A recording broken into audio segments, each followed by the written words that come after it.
That was the case, at least in my circles, and I got many texts from Democratic voters saying, "Hey, I didn't like this. This alarmed me as a Democrat, and if I didn't know Donald Trump the past 4 years of him as president between 2017 and 2021, I would think he's more presidential right now." So, is President Biden, how we saw him on Thursday, is that a one-off, or is that congruous with how you see him when you're working more closely with him as a lawmaker?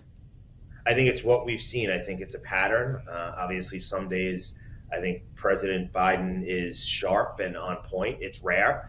But for the majority of the time, when you see him speak to the press, I mean, it's one of the reasons as to why he avoids talking to the press. You know, sometimes he goes days and weeks without actually having a conversation with the press as the commander in chief of the United States of America.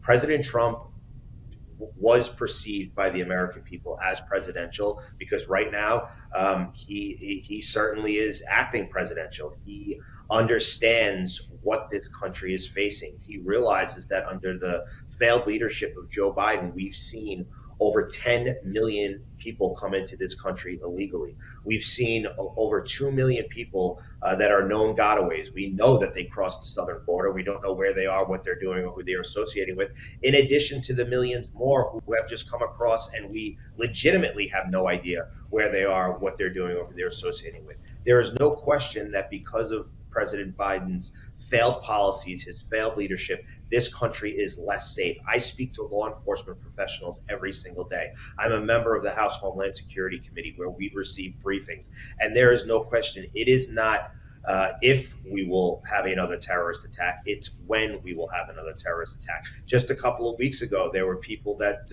had ISIS ties that were,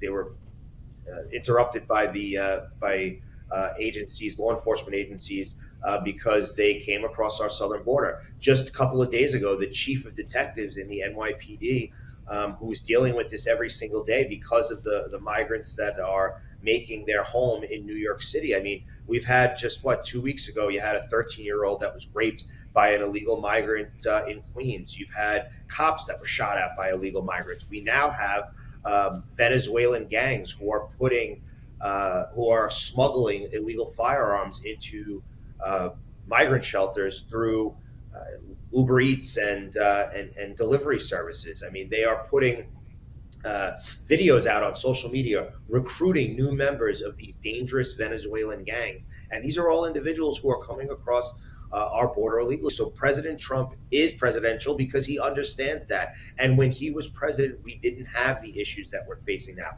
Am I saying that the country was perfect? Absolutely not. But over the last 3.5 years, Joe Biden has legitimately destroyed so many aspects of this beautiful country. People feel less safe because they are less safe. Our partners, or our adversaries, I should say, across the globe are looking at us as weak, and they're taking advantage of us. I mean, under President Trump, there is no way that we would have allowed a Chinese spy balloon to come across the entire United States of America before it was taken down. It just wouldn't happen. I believe that we wouldn't have seen the attacks in Israel from Hamas and obviously the proxies of Iran. That would have never happened under the leadership of President Trump. We are looked at as weak. We hear it every single day. We see it by the decisions that our adversaries are making.